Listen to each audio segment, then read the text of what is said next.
What is up, guys? Wrestling Premiere is here. Now, as you know, I was planning on making a certain video talking about why didn't this guy reach his potential, what happened to him, all that. Now, this is the first episode of that series. I plan on doing many superstars such as Umaga, Mr. Kennedy, Chris Masters. There's a lot of choices I could do with that, so for the next episode, I want you guys to comment down below who you want me to talk about. It's not going to be the next video. It'll probably come this week or the next week because I'm still thinking of other videos to make. I got to make a Mankind and The Rock video, so expect that one soon too.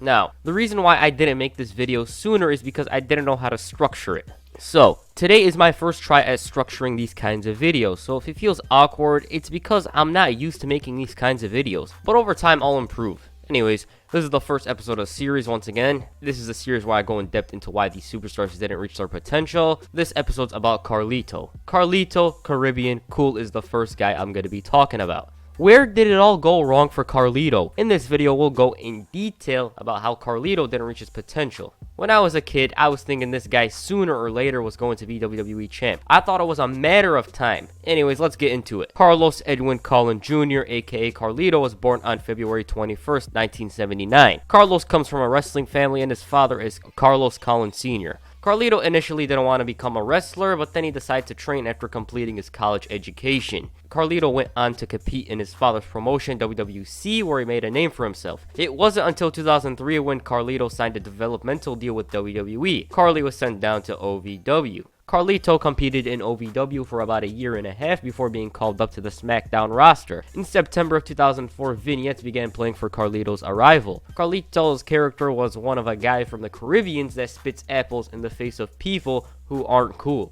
It's simple. Carlito Caribbean Cool debuted on the October 7th, 2004 episode of SmackDown. He interrupted a John Cena promo and challenged him to a US title match. Cena accepted and the match was set. Carlito sent Cena a message by DDTing him and spitting an apple into his face. Man, that's disrespectful. Later that night, Carlito shockingly won the US Championship. In his first night, he beat John Cena for a championship. Sure, he used the chain, but still, this was a sign that WWE was gonna push Carlito. I mean, why wouldn't they? He was talented. Carlito held the title for a month before losing it back to John Cena. Carlito during this time period suffered a shoulder injury and he was making non-physical appearances up until March. Carlito did appear at WrestleMania 21 where he was given a Stone Cold Stunner. A few months later, Carlito was drafted to Raw. On the red brand, Carlito captured the Intercontinental Championship on his first night. That moment was cool. Carlito held the title for 3 months before losing it to Ric Flair. This was around the time period where Carlito was mostly in the mid-card and upper mid-card scene. He faced off against guys like John Cena, Shawn Michaels, and Mick Foley. So yeah, he was doing good on Raw.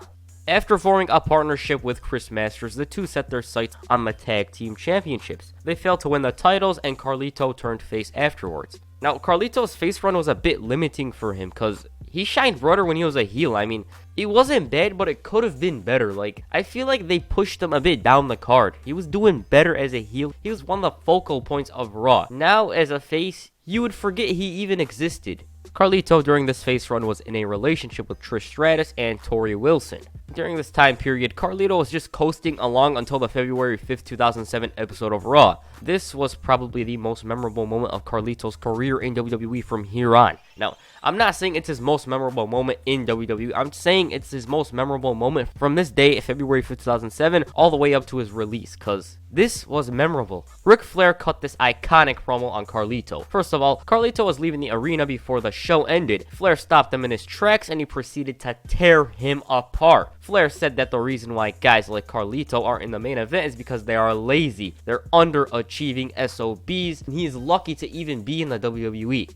He also said that Carlito has zero passion, and then he told him that he's been here forever, that he's gonna work his ass off to stay while Carlito can just coast along and just perform as usual. Like, he doesn't need to put in much effort, whereas Flair was a seasoned veteran, obviously, and he has to fight hard to stay in the WWE. Now, I believe this was management trying to send Carlito a message. I mean, why would they have Ric Flair, a 16-time world champion, tear him apart? Plus, Carlito during this time was phoning it in. Maybe he was burnt out. I don't know. But one thing that I could take away from this is the fact that management saw Carlito as someone who's lazy. After this, Carlito began to team up with Ric Flair. The duo teamed up in a WrestleMania pre-show match against Chavo Guerrero and Gregory Helms. Now, about this match, Carlito didn't like the fact that this match was placed on the WrestleMania pre-show. Carlito said this the day before WrestleMania 23, and I quote, "Apparently they had to make space for Kane versus Khali and Melina versus Ashley. How can I be at WrestleMania? If I politic and kiss ass, I should make it. I'm not going to cry or be bitter. There's always next year. And I don't want to get fired, but they're showing disrespect by not having Ric Flair at WrestleMania, and even more disrespect by not having Carlito there." Whoa, whoa, whoa, whoa, whoa. Carlito in that interview said that him not being on the card is more disrespectful than Flair not being on the card. Like, what? I'm not gonna lie. I'd prefer Carlito and Ric Flair in a one-on-one match on the main card rather than Khali and Kane. But it's wrong of him to hold himself in higher regard than Ric Flair, cause Ric Flair is probably the greatest wrestler of all time.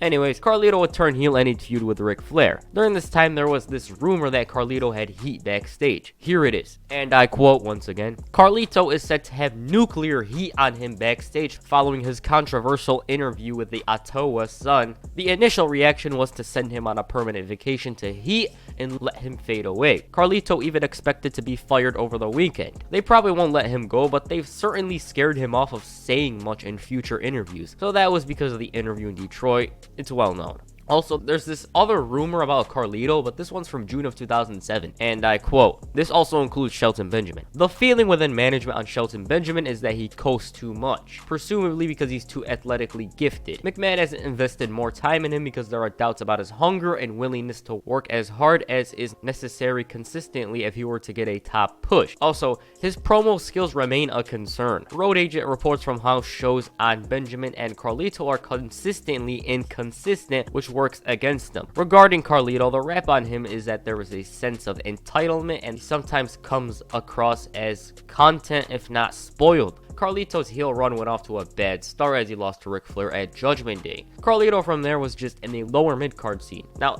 I barely consider him to be a part of the mid-card scene. Like, I consider him to be in the lower card. Carlito, however, would climb up the card a bit a few months later when he began a feud with someone. Now, the only problem with this feud is the fact that it wasn't just someone who was in the mid-card scene, it was Triple H. The game had just returned at SummerSlam, and it was clear that he isn't going to lose this feud. Carlito lost to the game at Unforgiven in 5 minutes. What followed this was a feud with Hornswoggle. Now, it was a joke, and I don't want to talk about it. Like, I don't even want to talk about that horrendous, mini feud between Carlito and Hornswoggle. Back to Carlito. Due to the way that he was booked, Carlito wanted to leave the company. Seeing as his contract was up in a few weeks, WWE decided that they want him to stay because TNA were going to take him for sure.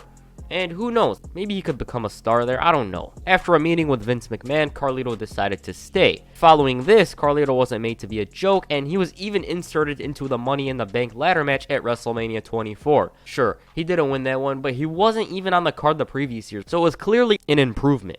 To be honest, I don't remember anything Carlito did after WrestleMania other than get drafted to SmackDown. I just found out though that he took a hiatus. Carlito returned on the September 12th episode of SmackDown. He returned as a face and he formed a tag team with his brother Primo, who had just debuted on the main roster. The duo won the WWE Tag Team Championships only 2 weeks into their partnership. They held the titles for 7 months before facing Morrison and Miz at WrestleMania. Which reminds me, that feud involved the Bella Twins. That's all I remember from it. I remember that one of the Bellas were with each team, and that's all I remember from it. I just wanted to mention it, that's all. Now, that match was a tag team unification match with both brands' titles being unified. Carlito and Primo won, and they were the first unified tag team champions. Carlito and Primo held the titles for 2 months before the team of Chris Jericho and Edge won the belts. After losing the titles, Carlito turned on Primo and they feuded with one another. After that, Carlito disappeared. He was nowhere to be found.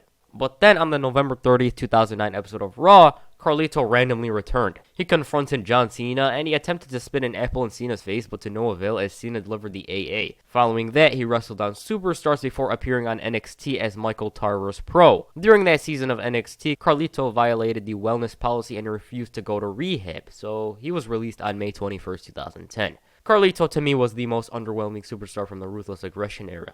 It was like he was destined for greatness. He had the talent to back it up, yet he didn't reach main event status. Some say it was laziness, maybe he was complacent with his place on the roster, I don't know. It felt like he was just coasting along. It felt like he didn't give 100%, but who am I to know what's in his mind? I'm not Carlito to know what's in his mind. He could have been burnt out, but then again, he could have been lazy. Anyways, Carlito nowadays competes in his father's promotion, and he most likely has no interest of returning to WWE because, one, I've seen rumors for years that WWE wants him, and he always turns down the offers, so maybe it's better for him to wrestle in Puerto Rico. And second, Primo and Epico joined him in Puerto Rico about 2 months ago. That doesn't really involve why he doesn't want to return, but I just wanted to mention it. That's it for this video. This is the first episode. I feel like it's kind of awkward. I hope to improve as this series goes on, so yeah. Anyways, make sure you hit a backstabber on the like button and perhaps a crossroads on the subscribe button. Peace, I'm out.